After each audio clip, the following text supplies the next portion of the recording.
Hello students, मैं हूं Ankita ma'am और आज मैं आप लोगों को क्लास 9th हिस्ट्री का चैप्टर 1 द फ्रेंच रेवोल्यूशन का पेज नंबर 2 से एक्सप्लेनेशन करने जा रही हूं। In 1774, Louis XVI of the Bourbon family of kings ascended the throne of France. 1774 में किंग्स के बर्बन परिवार के लुई 16 फ्रांस के सिंहासन पर चढ़े। He was 20 years old and married to the Austrian princess Marie Antoinette. वह 20 साल के थे और उन्होंने ऑस्ट्रियन प्रिंसेस मैरी एंटोनेट से शादी की थी। Upon his accession, the new king found an empty treasury. अपने राज्याभिषेक के बाद नए राजा को एक खाली खजाना मिला। Long years of war had drained the financial resources of France.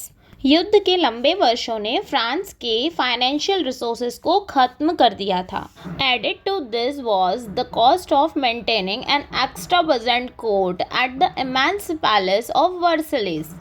इसके साथ वर्साई के विशाल स्थान पर एक असाधारण दरबार बनाए रखने की लागत भी शामिल थी। इसका सीधा मतलब है कि फिजूल खर्ची भी बहुत किया गया था। Under Louis 16, France helped the 13 American colonies to gain their independence from the common enemy Britain. Louis 16 के तहत फ्रांस ने 13 अमेरिकन कॉलोनीज मीन्स उपनिवेशों को दुश्मन ब्रिटेन से अपनी आज़ादी हासिल करने में मदद की।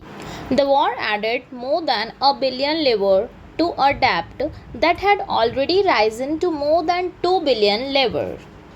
Meaning of livre is the unit of currency in France discontinued in 1794. युद्ध में 1 बिलियन मीन्स 1 अरब करेंसी को ऋण के रूप में जोड़ा गया था जो पहले ही 2 बिलियन से अधिक पहुंच गया था। Lenders who gave the state credit now began to charge 10% interest on loans. So the French government was obliged to spend an increasing percentage of its budget on interest payment alone. राज्य ऋण देने वाले ऋणदाता means creditor अब loans पर 10% interest देना शुरू करते हैं। इसीलिए फ्रांस की गवर्नमेंट को अपने बजट का इंक्रीजिंग परसेंट सिर्फ इंटरेस्ट पेमेंट पर खर्च करने के लिए बाध्य होना पड़ गया। To meet its regular expenses such as cost of maintaining an army, the court, running government offices or universities, the state was forced to increase taxes. अपने रेगुलर एक्सपेंसेस जैसे सेना को बनाए रखने का कॉस्ट, गवर्नमेंट ऑफिसेज और university को चलाने के लिए स्टेट को टैक्सेस में इंक्रीमेंट करने के लिए मजबूर होना पड़ा। Yet even this measure would not have sufficed. French society in the 18th century was divided into 3 estates and only member of 3rd estate paid taxes. फिर भी ये उपाय सफिशिएंट नहीं थे। 18th सेंचुरी में फ्रांसीसी समाज 3 संपदाओं में डिवाइडेड था और केवल 3rd एस्टेट के मेंबर ही टैक्सेस का भुगतान करते थे। The Society of Estates was part of the feudal system that dated back to the Middle Ages. संपदक समाज सामंती व्यवस्था का हिस्सा था जो मिडिल एज में वापस आ गया था। The term old realism is usually used to describe the society and institutions of France before 1789. पुराने शासन शब्द का प्रयोग आमतौर पर 1789 से पहले फ्रांस की सोसाइटी और इंस्टीट्यूशंस को डिस्क्राइब करने के लिए किया जाता था। This figure shows how the system of estate in French society was organized. First estate में पुरोहित वर्गों को रखा गया, सेकंड एस्टेट में ठाकुर या ऊंची समाज के लोगों को रखा गया।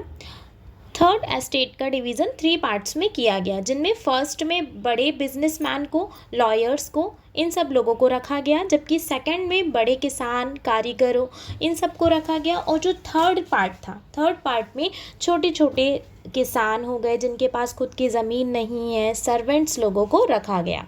Peasants made up about 90% of the population. किसान पूरी पॉपुलेशन का 90% थे।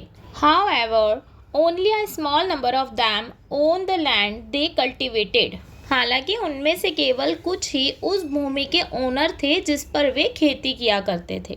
About 60% of the land was owned by nobles, the church and other richer member of the state.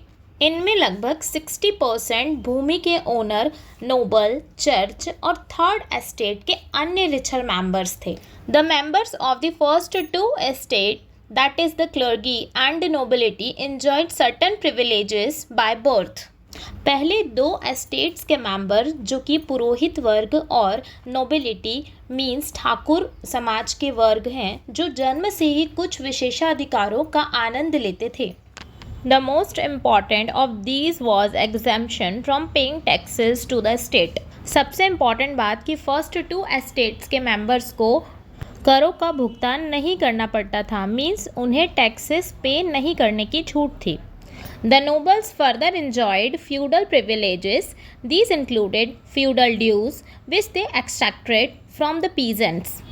Rice और भी प्रिविलेजेस मीन्स विशेषाधिकारों का आनंद लेते थे। इनमें सामंती बकाया मीन्स ड्यूज भी इंक्लूडेड थे, जो कि किसानों से ही वसूले जाते थे। Peasants were obliged to render services to the lord, to work in his house and fields, to serve in the army और to participate in the building roads. किसानों को मालिक की सेवा करने के लिए बाध्य किया गया था।